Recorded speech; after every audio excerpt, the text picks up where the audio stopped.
ज्योति प्रज्वलित अंधकार हेला लुप्त कृष्ण ज्योति प्रज्वलित अंधकार हेला लुप्त प्रतिटी अंतर आलोकित करे जेउ ज्योति प्रति जीवनर पथ प्रदर्शक से ज्योति से जे सारा जगतर ज्योति इष्ट ज्योति से ही सत्य ज्योति सत्य ज्योति सत्य ज्योति सत्य ज्योति सत्य ज्योति। प्रिय दर्शक बंधु नमस्कार। परित्राणकर्ता प्रभु जीशु ख्रीष्ट नाम आपण मानकु सत्य ज्योति परिवार पक्षर आयोजित विशेष कार्यक्रम को स्वागत करुच्ची। यही कार्यक्रम आम मैंने विशेष भाव में जो परमेश्वर आपण को मते प्रेम करती से ईश्वर वाक्य को आम मैंने ध्यान करिथाउ कारण ताहांकर वाक्य ही आम मानकर जीवन निमंते आहार अटे आम मानकर जीवन निमंते शक्ति प्रदान करे एवं आम मानकर जीवन को मध्य आलोक प्रदान करे बाट देखाए आउ सेथिपाई आम मैंने से ईश्वर वाक्य को साधारणतः आम मैंने ध्यान दे थाउ आउ यही कार्यक्रम द्वारा आपण मान मध्यरु अनेक उपकृत होइछन्ति उत्साहित होइछन्ति आशीर्वाद प्राप्त होइछन्ति आपण मान मध्यरु कई कई आम सांगे जोगाजोग करिछन्ति फोन माध्यम रे कथबार्ता करिछन्ति कई कई से माने वार्ता मध्य पठेइछन्ति सेथिपाई आपण मान निकट रे आम माने बहुत बहुत धन्यवाद अटु। आगामी दिन मानकरे एही कार्यक्रम को नियमित देखु थांतु एवं ईश्वरंकर वाक्य शुणिकी आपण एवं आपणकर परिवार आशीर्वाद प्राप्त होंतु ताहा ही आम मानकर प्रार्थना आउ कामना। तेबे आसु आम माने आगु को बढ़िया पूर्वरु प्रभुंक निकट को जिबा तांको निकटरे प्रार्थना करिबा। आपण जोठी भी अछंती जो प्रकार अवस्था भी अछंती जानि थांतु जे ईश्वर आपणकर निकटवर्ती अटंती से आपण को जानती से आपण को देखती आपणकर समस्त समस्या विषय से जानती से चिंता करती से ही जड़े मात्र जे कि आपण को मते साहाय्य करि पारंती सेथिपाई आम माने ताहांक निकटरे भरोसा रखु एवं तांक निकटरे प्रार्थना करू। आज आपणकर समस्त परिस्थिति को ताहांक निकट को नहीं आसंतु मो प्रार्थना करने समय मो सहित प्रार्थना रे जोग दियंतु ए विश्वास रे जे जो ईश्वर आपणकर निकटरे अछंती से निश्चित रूपे आपण को साहाय्य करिवे। आसंतु प्रार्थना करिवा। प्रेममय स्वर्गस्थ पिता तुमे स्वर्गर परमेश्वर हेले हैं पृथ्वी रे मनुष्य मान को तुम्हें प्रेम करुअछ कारण आम मान को प्रत्येक को मातार उदर रे तुम्हें गढ़ी अछ प्रभु सेथिपाई तुम्हें आम मान को प्रेम करुअछ। आमे तुमर सृष्ट मनीष अटु केवल सेतिके नाही आम मान को अनंत जीवन देवा पाई आम मान को पापर दंडरु विनाशरु उद्धार करिया पाई तुम्हें निजे मनुष्य रूप से जगत को आसिल आपणार प्राण को बलि रूपे उत्सर्ग कल तुमर से प्रायश्चित बलि द्वारा आम माने उद्धार पाइबा को पारु आम माने आम मानकर पापर दंडरु रक्षा पाइबा को पारु आम माने क्षमा पाइबा को पारु नुआ एक जीवन पाई तुम उद्देश्य बंचिबा को पारु तुम से अनुग्रह आम मान को देइछ सेथिपाई आमे तुमर धन्यवाद करुछु। एही समय जेते भाई भणी माने प्रभु ए कार्यक्रम देखु अछंती तुमर वाक्य शुणिया पाई अपेक्षा करिछंती प्रभु प्रत्येक को तुम्हें स्पर्श कर से मानकर कौन असुविधा अच्छी ताहा तुम्हें जानिच को बेमारी से मान को कष्ट दउची जंत्रणा दउची को समस्या से मानकर मनर शांति को छिन्न करिछि ता सब तुम्हें जानिच प्रभु प्रत्येक को तुम्हें आशीर्वाद कर अनुग्रह दियो उद्धार दियो एवं सुस्थता दियो बोली प्रार्थना करुछु। आज मध्य तुमर वाक्य द्वारा आम मान को तुम्हें कथा कुह ए समस्त प्रार्थना प्रभु जीशु ख्रीष्टଙ୍କ नामरे उत्सर्ग करी मागुअछु आमेन। प्रिय बंधु परमेश्वर जे आपण को गढ़ी मते गढ़ी आम समस्त को से सृष्टि करिसेंती ए दृश्य जगत को से सृष्टि करिसेंती एवं ए पृथ्वी रे आम मान को मनुष्य जाति करिके सृष्टि करिसेंती। ईश्वरंकर वाक्य कहे जे परमेश्वर मनुष्य को आपणा सादृश्य और प्रतिमूर्ति निर्माण करी अछंती। एकमात्र ईश्वर जे सबु विषयर सृष्टिकर्ता से आपण को आ मते तांको निज सादृश्य करिछंती। एटा केते सुंदर विषय नुहे कि सेथिपाई से आम मान को प्रेम करती। ए जगत रे अनेक प्रकार परिस्थिति अच्छी, अनेक प्रकार समस्या अच्छी जो समस्या आम मान को विचलित करे। बेले बेले ए प्रकार कौन सी रोग रे आक्रांत हो गले आम माने भयभीत हो जाओ काली मु मरीजीवि कि, कारण आम आखिरे आमर आखि आगरे अनेकों को से प्रकार अवस्था मध्य दे जीवार एवं मरीजिबार मध्य देखिछु। सेथिपाई निज उपर को से परिस्थिति सब आसिले आमने विचलित हो जीवार स्वाभाविक प्रक्रिया अटे बा से अवस्था अटे। विचलित हुंतु नहीं, भय करंतु नहीं। ईश्वर कहती आम्भे तुम्हको कदापि छाड़िबा नहीं, आम्भे तुम्हको कदापि परित्याग करिबा नहीं। सही समय ताहांको ठारे भरोसा रखिबा पाई बेले बेले भरोसा पाए नहीं। जहाँ आम माने करिबा दरकार ताहा करिबा पाई इच्छा हुए नहीं।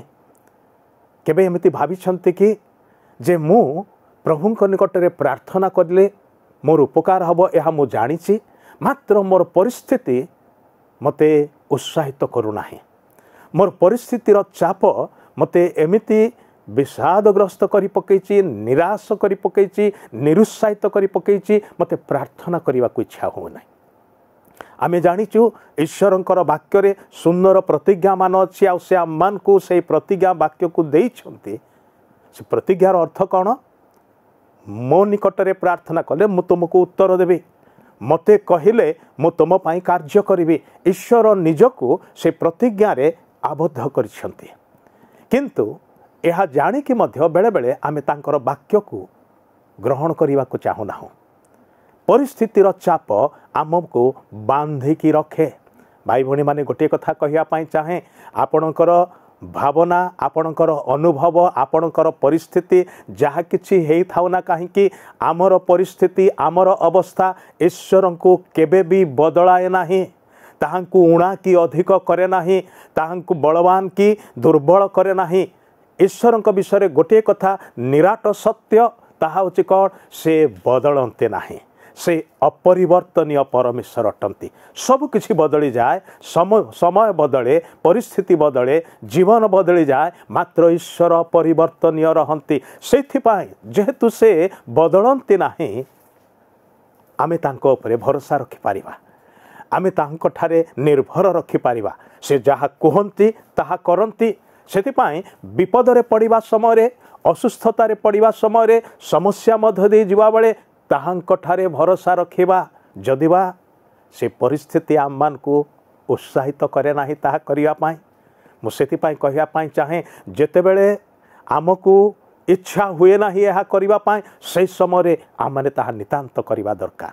जो समय ईश्वर को लोड़ा दरकार, ताहांकर शक्ति साहाय्य को पाइबा निमंते लालायित हवा दरकार, से समय आपण निश्चय ताहा करंतु। आपणकर जेकोसी परिस्थिति थाउ ना कहीं, परिस्थितिर बहु ऊर्ध्वरे से सदा प्रभु परमेश्वर कौन सी परिस्थिति को से नियंत्रण करि पारिबे नाही, एपरि किछि नाही। वाक्य लिखा जाए जे ताहांक निमंते कौन से विषय असंभव नुहे। गोटे मात्र विषय ईश्वर केबे करि नाहंती, करि पारिबे नाही, ताहा होछि कोन जानंती कि मिछ कहंते नाही। से मिछ कहंते नाही। मनुष्य पाई मिछ कहबा बड़ सहज हो जाइछि। कहयाकु गले प्रत्येक दिन किछि ना किछि मिछ आम पाटिरु बाहरी आसे नुहे कि, किंतु ईश्वर निमंते से थरे भी कही नाहंती, केबे भी कहते नाही। से सर्वदा सत्य अटंती एवं सत्य कथा ही कहती। सेतिपाई से जहाँ कहते ताहा से करती। प्रभु तांकर वाक्य रे आपण को मते एई आह्वान दियंती, एई उत्साह दियंती, आ कहती तुमे दुर्दशा काल रे आंभ को डाक, आंभे तुमको उद्धार करिबा। पुणी से आउ गोटे वाक्य रे कथा कहती, आंभ निकटरे प्रार्थना कर, आंभे तुमको उत्तर दबा। केवल सेतिके नुहे, तुम्हर अज्ञात महत एवं तुम पाई जहाँ दुष्कर ए प्रकार विषय मान देखा जिते आमे करने को पारुना हूँ, आम पाई यह असंभवर व्यापार अटे। ईश्वरंकर निमंते नुहे सेथिपाई से प्रभुंक निकटरे भरोसा रखंतु। सही प्रभु आपण को मते प्रेम करी 2000 रु ऊर्ध्व वर्ष तले ए धरा पृष्ठ को मनुष्य रूप में आसिले कहीं जानते कि आममानकर दुखर अवस्था को देखी से संभाली पारले नाही दयारे बेगलित हेले आसिले आममानकर समस्तंकर कह गले से समय जो माने बास करुथिले से समस्तंकर मंगल साधन करू करू चारिआडे भ्रमण कले प्रत्येक परिवार को गले प्रत्येक व्यक्ति विशेषकर अवस्था मध्य को गले से उद्धार कले जार बेमार थिला ताकू सुस्थ कले किए मरी जाइथिला ताकू से जीवन दान कले जे अंध हो जाइथिला ताकू दृष्टि शक्ति देले समस्तंकर मंगल करू करू शेष से निजर प्राण को क्रूश उपरे बलि रूपे उत्सर्ग कले कारण गोटे विशेष कार्य बाकी थिला ता होछि कौन मनुष्य जीवन में जो सबू असुस्थता समस्या कष्ट जंत्रणा आसे ए सबू पाप सकाशे से पापरु मुक्त करिवार निमंते ईश्वर मनुष्य होइके आसिले ताहांकर नाम होछि प्रभु जीशु ख्रीष्ट उद्धारकर्ता परित्राणकारी एकमात्र विजय परमेश्वर से क्रूशरे प्राण देले कबर प्राप्त हेले मात्र तृतीय दिवस पुनर्जीवित होइके उठेले भाई भणी माने निकटरे आम माने सारा पृथ्वी रे ताहांकर पुनरुत्थानर दिवस को पालन करथिलु से मृत्यु को जय करी उठिछंती पाप उपरे जय करी उठिछंती पापर दंड जहा कि नरक को नहीं जाए से नरक उपरे से जय युक्त होइछंती जो दुष्ट शैतान भुआ बुलाई कि अनेकों को निजर अख्तियार मध्य को नहीं जाउची किंतु तार उद्देश्य होची विनाश करिबा निमंते से ता उपरे जय युक्त होइछंती सर्वजयी परमेश्वर से अटंती से आपण को साहाय्य करिया पाए प्रस्तुत अटंती प्रश्न होची आपण ताहांक ठारे विश्वास करंती कि ताहांक ठारे भरोसा रखंती कि से निश्चित रूपे आज आपण को साहाय्य करिवे आसंतु ताहांकर निकट को जीवा प्रार्थना करिवा निजर जहाँ किसी परिस्थिति अच्छी तांक निकटरे जणैबा निजको समर्पण करिबा आमे तांको देखि न पारले हैं से आम्मान को देखु अछंती से आपण को देखु अछंती निश्चित रूपे से आम्मान को साहाय्य करिवे आसंतो तांक निकटरे प्रार्थना करिबा। पवित्र पिता तुमे सर्वदा अछ तुमे केबे बदली नाह बदलिब नाही मध्य तुमरी अपरिवर्तनीय प्रेम तुमर महादया एवं प्रचुर अनुग्रह पाई आम माने धन्यवाद करुअछु आमे तुमको देखि न पारिले हैं तुमे आम को देखुअछ आम मानकर प्रत्येकंकर अवस्था को तुमे जानुअछ प्रभु केतेक विषय आम माने कहवा को पारि थाउ तो आउ केतेक विषय कहवा को पारि न थाउ अथच से सब विषय को तुमे जानुथिबा परमेश्वरट तुम चरण तले निज निज को समर्पण करुअछु आम मानकर अवस्था को तुम चरण तले देउअछु तुमे ही साहाय्य कर तुमे ही उद्धार कर तुमे ही सुस्थ कर तुमे ही रक्षा कर प्रार्थना शुणिल धन्यवाद करी यीशुंक नाम रे ए समस्त निवेदन उत्सर्ग करुअछु आमेन। बहुत बहुत धन्यवाद प्रभु आपण को आशीर्वाद करंतु। शुणिले आजिर कार्यक्रम सत्य ज्योति ए संपर्क रे अधिक जानिबा पई ओ बिना मूल्य रे एक पुस्तक पाइबा पई आमको पत्र लिखंतु एवं जदि आपणकर किछि प्रश्न थाए तेबे आमको ए ठिकना रे जोगाजोग करंतु बा फोन जोगे संपर्क करंतु। आम ठिकना हैला सत्य ज्योति पोस्ट बॉक्स नंबर 89 कटक 753001। आज पई विदाय नेउछु आपण मानक सहित पुणी देखाबो ठीक आसंता सप्ताहर एई दिन एई समय। नमस्कार।